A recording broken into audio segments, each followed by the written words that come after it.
Hello and welcome to France 24. I'm Raphael Kahane and this is the Business Interview.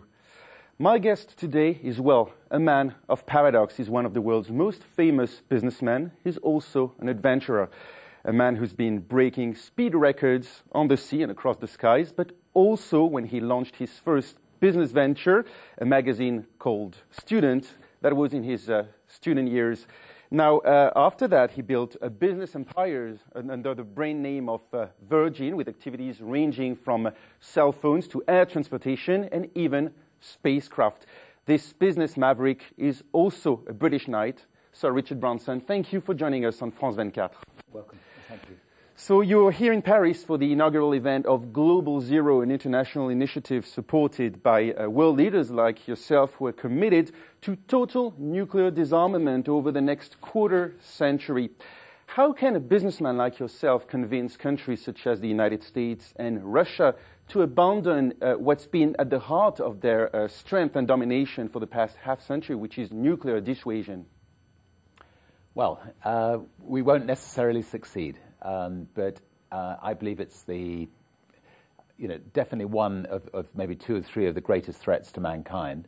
I think that if the Western world doesn't rein back on its nuclear weapons or ideally abolish nuclear weapons, how can we then tell places like Iran not to build nuclear weapons? And so, in our opinion, we've got to try to persuade every nation that have nuclear weapons to get rid of those nuclear weapons. And I think the world will be a much safer place if we succeed. Now, another aspect of your humanitarian activities has been your involvement in the fight against climate change that led you to commit all profits from your Virgin Ale and real interests over the next 10 years to the environment. That was a $3 billion pledge. That's the estimated value. But according to your own confession, it took you quite some time to actually come around to the evidence of global warming. What led you to change your mind on this issue?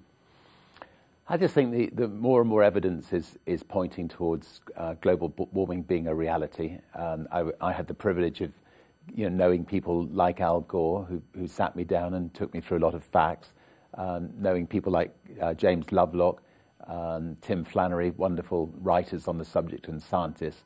And I believe that the world is potentially going to spiral into a dreadful problem unless we move quickly to deal with it. And I think there are other reasons why we should move quickly and try to find alternative fuels. We're in the midst of a horrendous recession at the moment, but only a year or two after we come out of this recession, we're going to start running out of oil, and that could create oil prices going right back up to $200 a barrel again, and another massive recession. So we have got to find alternative fuels, and we've got to find them quickly.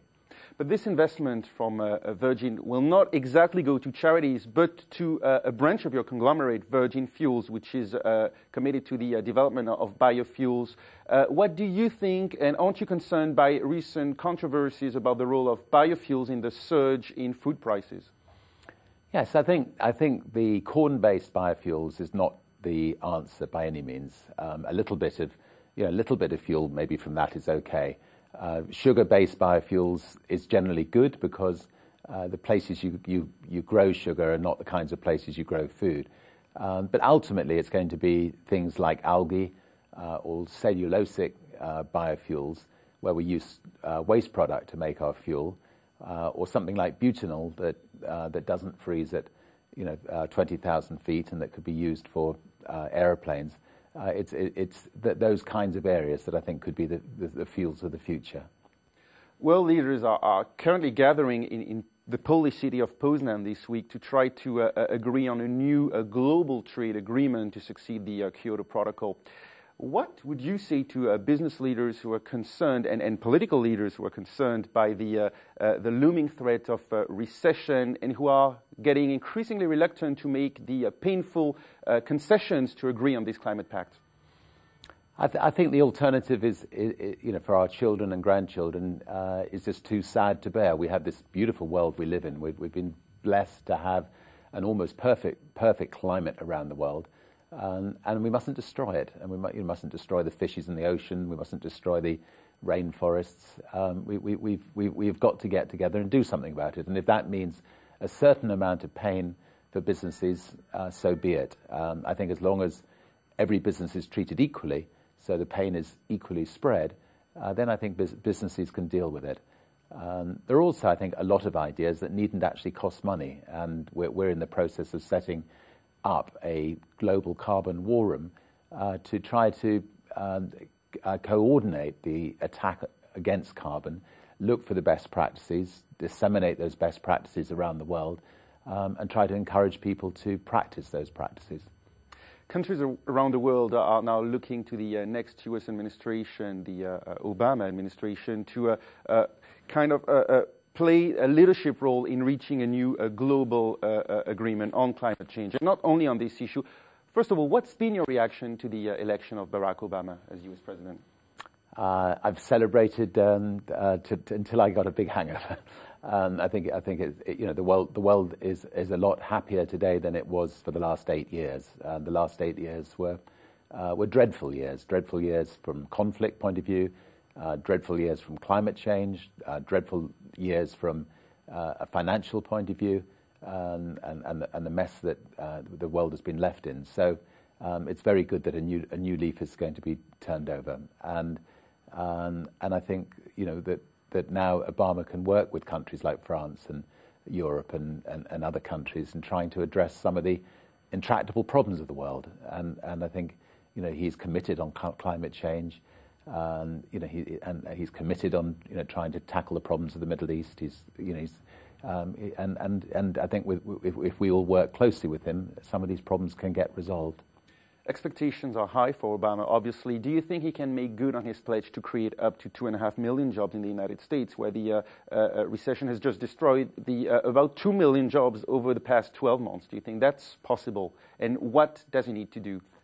Well, the area that we need to create new jobs all over the world is on clean fuels and alternative energy. And we shouldn't be reliant on the Middle East for our fuel, and especially since fuel itself is a declining commodity. So yes, I think he can create hundreds of thousands of new jobs. It's going to be tougher in this climate than it might have been, but it means that the importation bill into America will be decreased dramatically, and therefore the cost effectiveness of creating those jobs is actually not that expensive. And likewise, I think Europe need to do the same. It's a global problem that we've got to address. At some point, Virgin Money, your financial services company, considered acquiring Northern Rock, the British mortgage lender that was on the verge of collapse. Now, how is the recession affecting Virgin Group? We are doing better than most. I think the Virgin brand is strong. We've been going quite a long time. We're well respected. We have, in our portfolio, we have 5 airlines. And only a few months ago, we were paying $150 a barrel for fuel. Fuel is now down to $35 a barrel. So there are some benefits in the recession to our transportation businesses. But I think that, and also we've seen quite a lot of our competitors go bankrupt. So although maybe less people will be travelling, there are less seats, and therefore we haven't suffered as much. Virgin is very diverse. Unlike most big brands in the world that specialise in one area, we're in 200 different companies. So some things may be suffering a bit, but overall we're doing fine. Air transportation has been one of the worst hit sectors by the crisis. Now, it's also been affected by increased competition with the liberalization of transatlantic air traffic. You've expressed concern over a possible tie-up between your main domestic rival, British Airways, and American Airlines. Would such a tie-up mean the death of Virgin Atlantic, or would you have to turn it into a low-cost company like Virgin America, your other branch, this time in the U.S.? I think that the people who are going to survive are the people who have the best quality airlines, and Virgin Atlantic is I think the best quality airline in the world, and therefore we will survive. Having said that, we believe that the competition authorities in Europe and in America should stop massive companies like British Airways, American Airlines, Qantas, Iberia, all four of them want to merge into one airline, from being allowed to merge. They should be told, get on and compete. From the consumer's point of view, everybody knows that competition is good from the consumer's point of view. And if companies try to use this financial worldwide crisis as an excuse to compete and pull the wool over the eyes of the competition authorities, they should be stopped. They're not going to go bankrupt. They can survive, and consumers shouldn't have to suffer. How can you be, at the same time, a strong promoter of a global climate pact and also the owner of several airlines, knowing that jets are among the biggest polluters? Well, I have an option. I learned about climate change after I built my airlines, and I can either sell the airlines to somebody else and they will carry on flying them, polluting the sky, or I can use the profits from those airlines to try to come up with a fuel that we can use in our planes that will not damage the environment. And we've chosen to do the latter. And I sleep well at nights knowing that's what we're doing. Now, your next challenge is to make people reach across the skies, actually, with the new suborbital space flights that you plan to offer within the next few years. You started selling tickets 3 years ago. When will we see the first space travelers under the Virgin brand? Well, within the next month, our mothership, Eve, will take to the sky. The mothership is the vehicle that takes the spaceship into space.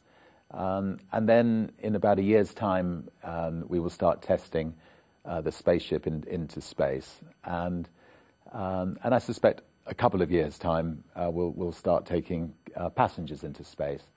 I hasten to add, we're going to be doing it at an absolute fraction of the environmental cost of NASA. We're going to be able to send satellites into space at almost no environmental damage whatsoever, and at a fraction of the cost of what's happened in the past. So with that proviso, it is an enormously exciting project. It'll be the only commercial spaceship company in the world, and we're proud to have the Virgin name attached to it. Well, thank you very much, Sir Richard Branson, for being our guest today. That's it for today's business interview. Thanks for watching. Do stay with us on France 24. Thank you.